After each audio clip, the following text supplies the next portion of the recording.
अस्सलाम वालेकुम दोस्तों, मेरा नाम है मोहम्मद रियाज। आप हमें हज 2024 की सीरीज़ देख रहे हैं। अब तक हमने फर्स्ट पार्ट में आपको बताया कि हज का कि एप्लीकेशन हज कमेटी ऑफ इंडिया की वेबसाइट पे उसका रजिस्ट्रेशन कैसे करना है, लॉगिन आईडी कैसे बनाना है, फिर लॉगिन करके कवर हेड जो होता है, जो ग्रुप हेड होता है, उसका डिटेल्स कैसे फिलअप करना है। कंप्यूटर पे आ जाते हैं, अपना ब्राउज़र ओपन करते हैं, उसमें हज कमेटी ऑफ इंडिया टाइप करेंगे, उसमें हम अपने पिलग्रिम लॉगिन पे जाएंगे। ऐसे हम लॉगिन करेंगे, कैप्चा डालेंगे,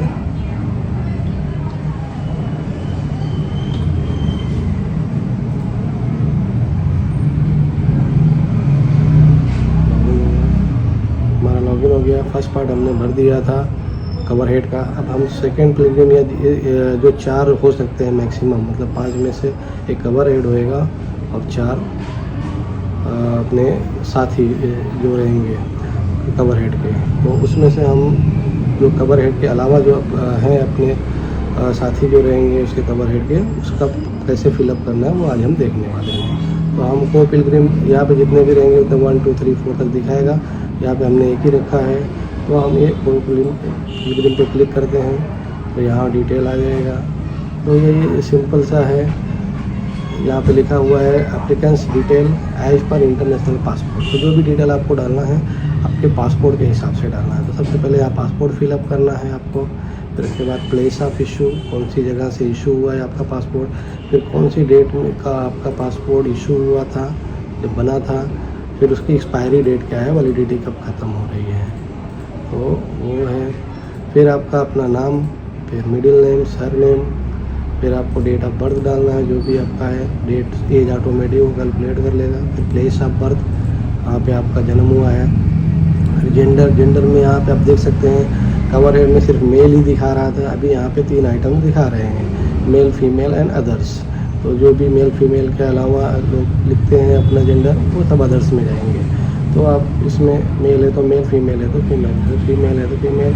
फिर उनके फादर का नाम जो भी रहेगा एज पर पासपोर्ट, मदर का नाम, फिर मैरिटल स्टेटस क्या है, मैरिड अनमैरिड जो भी है आप यहाँ पे लिख दीजिए, सेलेक्ट कर लीजिए। फिर अगर आप मैरिड लिखते हैं तो यहाँ फ्रेंड का नाम रहेगा, और मैन है तो वाइफ का नाम यहाँ लिखना रहेगा। फिर उसके बाद उसका ब्लड ग्रुप जो भी है आप सेलेक्ट कर लीजिए। फिर एकोमोडेशन कैटेगरी यहाँ पे एक ही है, वो सिलेक्ट करना है। लैंग्वेज जो आपका जिस लैंग्वेज में हज गाइड चाहिए, वो हज का गाइड आपको उस लैंग्वेज को सेलेक्ट करो, उर्दू है तो उर्दू।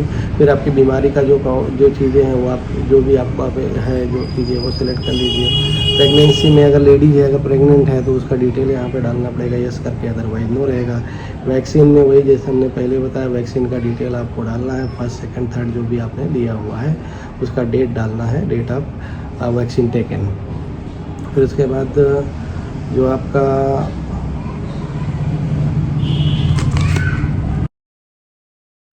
और सेम एज पासपोर्ट भी है, अगर पासपोर्ट का एड्रेस कोई दूसरी जगह से आपने बनाया है और जा कहीं दूसरी जगह से रहे और दोनों अगर नहीं अलग है सेम है तो यस यस करना है, नहीं तो नो करके फिर उसका आपको डिटेल डालना है।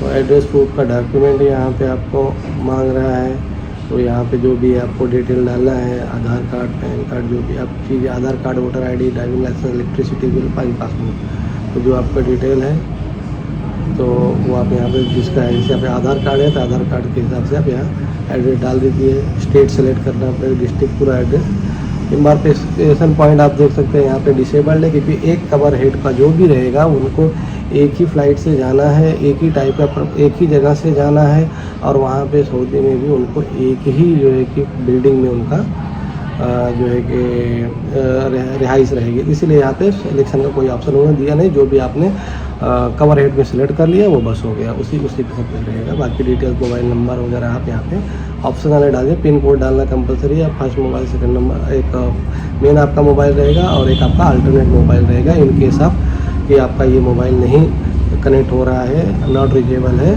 तो इस मोबाइल पर मैसेज वगैरह दिए जाएंगे।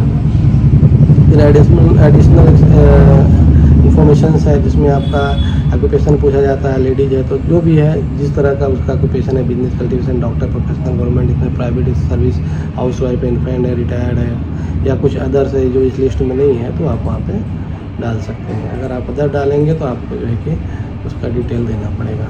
तो फिर मान लीजिए हाउस वाइफ है, फिर क्वालिफ़िकेशन क्या है, अंडर ग्रेजुएट, ग्रेजुएट जो भी है, उसका आधार नंबर, पैन नंबर, ये कंपलसरी नहीं है, ये चीज़ ऑप्शनल है, नहीं डालोगे तो भी आपका फॉर्म एक्सेप्ट हो जाएगा, फिलअप हो जाएगा। तो ये लेकिन आप डेटा डाल देंगे तो आगे से कहीं ना कहीं आधार कार्ड गवर्नमेंट हर चीज़ में मांगती ही है, तो हो सकता है कि आपको आगे जाके मांगे ही, तो इसके लिए आप डाल के रखोगे तो डेटा कलेक्शन के लिए उनको अच्छा रहेगा।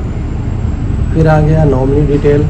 तो सेम एज कवर हेड अगर आप करते हो तो जो भी डेटा कवर हेड का है वो ऑटोमेटिक यहाँ पे आ जाएगा। नाम आपको टाइप करना है, तो या नॉमिनी का नाम, नॉमिनी फादर हस्बैंड का नाम, उसके साथ जो आपका रिलेशन है वो डालना है, एड्रेस डालना है, नॉमिनी का कौन सा स्टेट में रहती है वो नाम रहता है या रहती है उसका डालना है, नॉमिनी का डिस्ट्रिक्ट सेलेक्ट करना है, नॉमिनी का पिन कोड और नॉमिनी का मोबाइल नंबर। फिर उसके बाद फीमेल अगर एप्लीकेंट, तो उसके लिए सिर्फ ये महरम का डिटेल भी डालना ज़रूरी है। तो महरम का नाम डालना है, महरम का आपसे रिलेशन क्या है, क्या क्या रिलेशन वाले बंदे महरम हो सकते हैं, brother, father, father in law, grandfather, grandmother, grandson, husband, mother, nephew, son in law और अंकल। इतने लोग यहाँ पे सही तरीके से जो उन्होंने दिया हुआ, इतने ही रिलेशन वालों को आप महरम बना सकते हैं। तो महरम का रिलेशन यहाँ सेलेक्ट करना है और उनका पासपोर्ट नंबर आपको डालना है। तो महरम, क्योंकि महरम का मतलब है जो आपके साथ जाएगा, कंपेनियन होएगा, तो 100% वो बंदा ही आपके कवर में ही होएगा, तो उसका पासपोर्ट नंबर यहाँ डालने का है।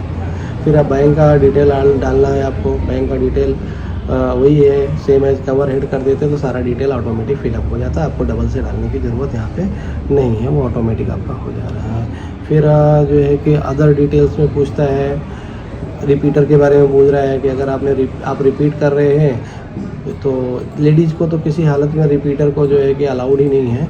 जेंट्स को है, तो जो कंडीशन हमने पहले डिस्कस करी थी कि अगर वो या तो किसी लेडीज़ का महरम बन के जा रहा है तो जा सकता है, या घर में कोई या रिलेशन में जो अलाउड रिलेशंस हैं उसमें अगर किसी के साथ में जो 80 साल 70 साल के ऊपर वाले कोई बंदा है उसके साथ में कंपेनियन बन के जा रहा है तो ही जा सकते। तो इसको यहाँ पे आपको, अगर आप सेकेंड टाइम जा रहे हैं, रिपीट कर रहे हैं किसी भी वजह से, तो आपको यस करना है और इसका एक डिक्लेरेशन रहेगा इंग्लिश में, उसको आपको सबमिट करना पड़ेगा। फिर उसके बाद अदाई का भी है, अदाई का अभी यहाँ पे सिलेक्शन नहीं दिया है। यहाँ पे जो है कि अदाई का ऑप्शन भी वैसे ही है कि अगर जो कवर हेड रहेगा उसके हिसाब से ही सबका रहेगा, तो आपको एक ही जगह सिलेक्शन में ऑटोमेटिक आ जाएगा। फिर वो जोफा मिकात वाला भी वही है, कवर हेड वाला ही यहाँ भी चलेगा। आपको जोफा मिकात से जाना है, इसका 4-5 हज़ार रुपये एक्स्ट्रा लगता है, सिर्फ सिया लोगों के लिए है।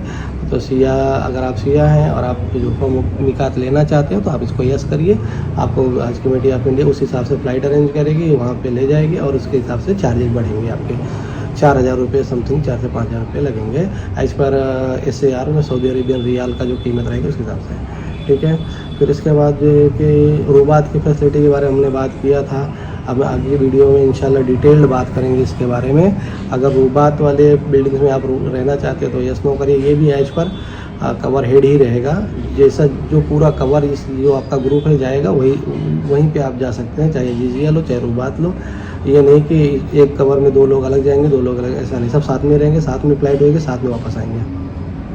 फिर NRI का डिटेल आपको देना अगर आप हैं, और मेट्रो वगैरह की फैसिलिटीज़ अगर आप लोकल ट्रैवल के लिए चाहिए तो उसको यस करना है। फिर यहाँ पे कोई NA है, अगर आप बीमारी वगैरह है, आपको कोई असिस्टेंट चाहिए, कंपेनियन चाहिए किसी खास तरीके का, तो आप यहाँ पे यस डिटेल दे दीजिए, अदरवाइज आप इसको NA कर दीजिए। बस इसको नेक्स्ट करेंगे तो आपका ये फॉर्म फिलअप हो जाएगा।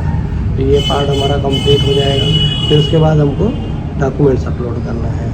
तो डॉक्यूमेंट्स जैसा हमने आपको पहले बताया था कि जो भी डॉक्यूमेंट्स आपका है वो पहले से आप जो है कि फ़ोल्डर बना के रख लीजिए, जिससे कि आपको डॉक्यूमेंट्स को अपलोड करने के टाइम कोई इशू ना हो। जो भी आपके पास फ़ोल्डर रहेंगे वो उसमें से सीधा यहाँ पे आपने रेडी कर रखा है, तो यहाँ से सीधा जो है कि इसको अपलोड करेंगे।